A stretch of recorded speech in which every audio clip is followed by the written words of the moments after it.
Dimulainya pengkabaran Injil di wilayah Sumatera Utara.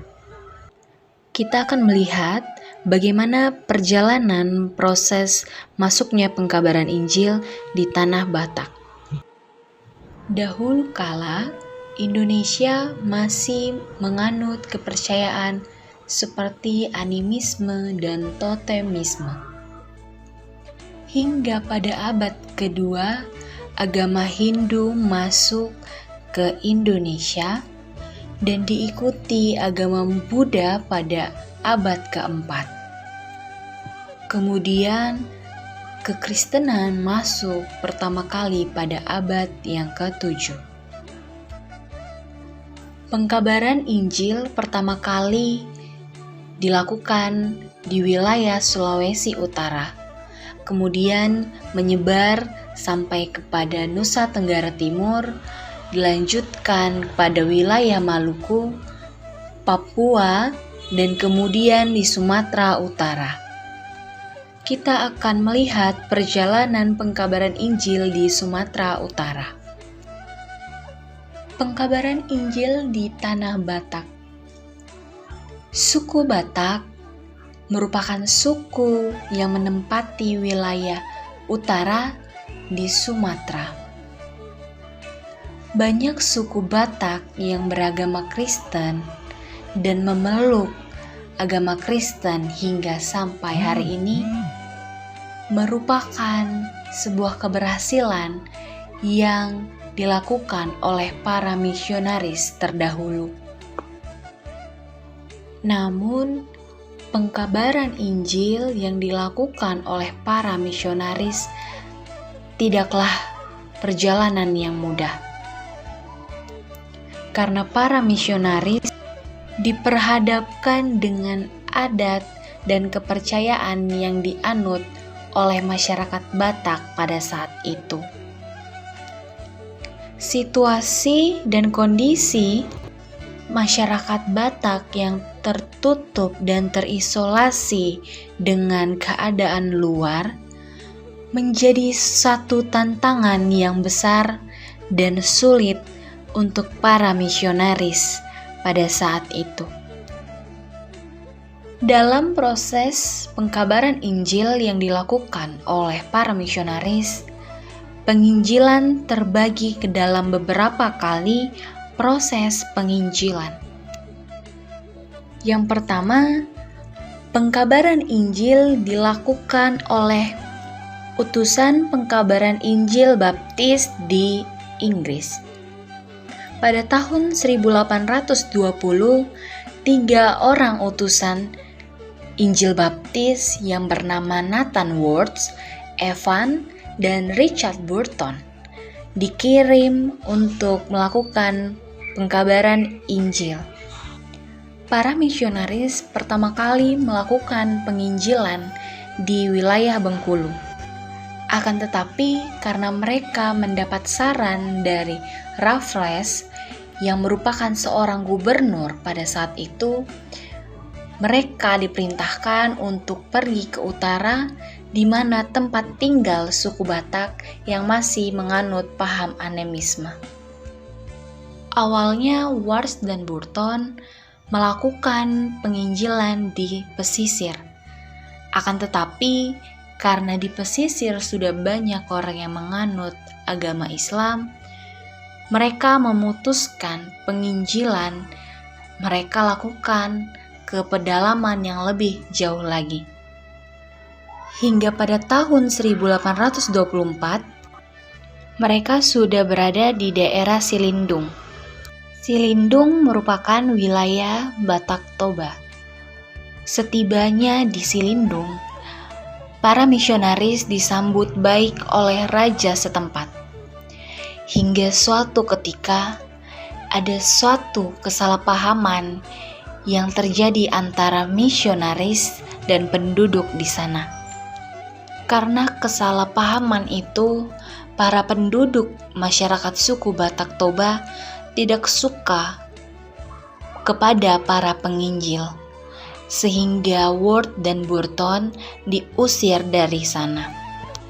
Dan hal itu menyebabkan penginjilan mereka di tanah Batak pun terhenti.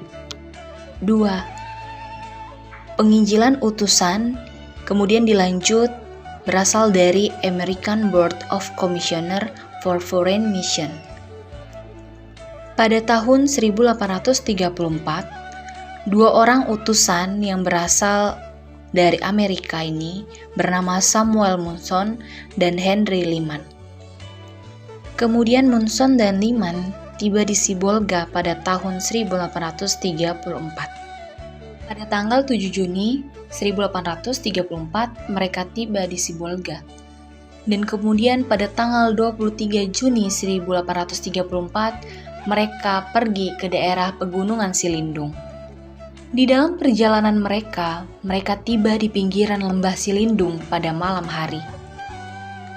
Ketika pada malam hari, para penginjil tersebut dihadang oleh para penduduk setempat.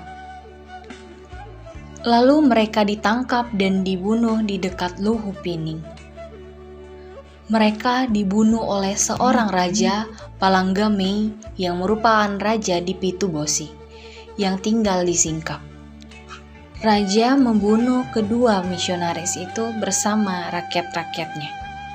Penangkapan itu pun terjadi karena masyarakat Batak yang trauma atas perang yang mengakibatkan genosida pada saat masa Perang Padri. Sehingga pada saat itu, para raja Batak di Silindung meminta untuk menangkap orang-orang dan membunuh orang-orang asing yang tidak bisa berbahasa Batak. Karena minimnya pengetahuan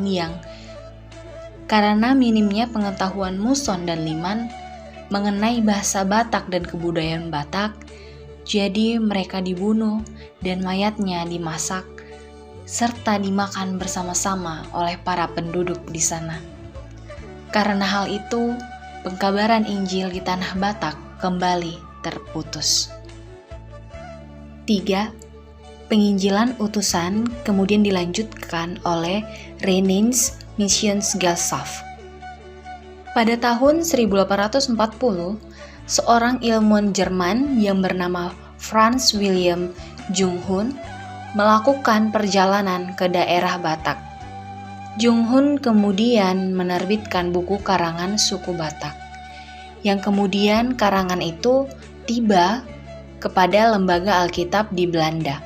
Menurut RMG, jika ingin melakukan pengkabaran Injil ke tanah Batak, para misionaris harus mempelajari kebudayaan suku Batak dan juga bahasa Batak. Sehingga mereka mengutus seorang ahli bahasa yang bernama Van der Toep untuk melakukan penelitian bahasa Batak dan menerjemahkan Alkitab. Pada tahun 1857, pengkabaran Injil G. van Assel, seorang utusan dari Ermelo, Belanda, melakukan pelayanan di Tapanuli Selatan. Hingga pada tanggal 31 Maret 1861, 2 orang Batak pertama dibaptis. Pada tanggal 7 Oktober 1861, Belanda menyerahkan misi penginjilan kepada Jerman melalui Rhenins Missionsgesellschaft, dan pada tahun itulah ditetapkan sebagai awal mula berdirinya gereja HKBP. Lalu Jerman mengirim misionaris yang bernama Nommensen untuk melakukan pengkabaran Injil di tanah Batak. Nommensen yang belajar dari pengalaman misionaris sebelumnya memutuskan untuk menetap di Barus untuk beberapa saat dan belajar bahasa Batak dan kebudayaan Batak serta bahasa Melayu di sana. Pada tahun 1864, Nommensen masuk ke daerah Silindung. Ia berawal dari Hutadame, kemudian menuju ke Pearaja. Pearaja yang sekarang adalah menjadi kantor pusat HKBP. Dalam pengkabaran Injil yang dilakukan oleh Nommensen, ia dibantu oleh raja yang bernama Pontas Lumbantobing. Pontas Lumbantobing merupakan raja pertama yang dibaptis menjadi Kristen. Pada awalnya, Nomensen tidak disambut baik oleh para penduduk di sana. Hingga suatu waktu, para penduduk di sana merencanakan untuk membunuh Nomensen yang akan dijadikan persembahan untuk roh yang mereka sembah. Nomensen yang ikut serta dalam kegiatan itu kemudian berkata kepada mereka bahwa roh yang berbicara melalui orang itu sudah banyak memperdaya mereka. Nomensen berkata bahwa roh di atas itu bukanlah berasal dari nenekmu dan melainkan roh jahat. Karena tidak mungkin nenekmu menuntut darah salah satu dari keturunannya. Karena perkataan Nomensen, para penduduk di sana semakin merasa marah dan berniat untuk membunuhnya. Akan tetapi, di dalam tekanan yang Nomensen terima, ia tetap lemah lembut kepada penduduk di sana. Hingga lama-kelamaan, para penduduk di sana semakin enggan dan malu ketika berbuat salah di depan Nomensen. Dan atas kebaikan dan kelemah lembutan Nomensen, penduduk di sana mulai mengikuti Nomensen. Dan para penduduk di sana dibaptis menjadi agama Kristen. Keberhasilan Nomensen itulah yang membuat penginjilan yang dilakukan menjadi semakin mudah, sehingga semakin banyak orang yang dibaptis hingga ke wilayah Simalungun, Karo, Pakpak, dan lain-lain. HKI atau Pan Kristen Batak. Berdirinya HKI tidak terlepas dari proses pengkabaran Injil yang telah terjadi di Tanah Batak. Pada tahun 1927, masyarakat dan beberapa tokoh kelompok menyerang RMG dengan mendirikan Huria Kristen Batak. Hal ini bertujuan untuk melarang orang asing memegang kedudukan kepemimpinan. Selain HKI, berdiri juga beberapa kelompok lain yang tidak berhubungan dengan Zending. Karena proses inilah, terbaginya dalam beberapa kelompok Kristen Batak yang selama ini merupakan kesatuan di bawah naungan RMG. Proses ini berjalan terus-menerus hingga sampai sekarang. Dalam tahun ke tahun, HKI bertumbuh menjadi gereja terbesar kedua dalam lingkungan suku Batak. Dan pada tahun 1946, mayoritas besar jemaat-jemaat menerima nama baru, yakni Huria Kristen Indonesia, yang dianggap sesuai dengan perkembangan zaman. Disinilah HKI memiliki nama baru yang sesuai dengan perkembangan zaman.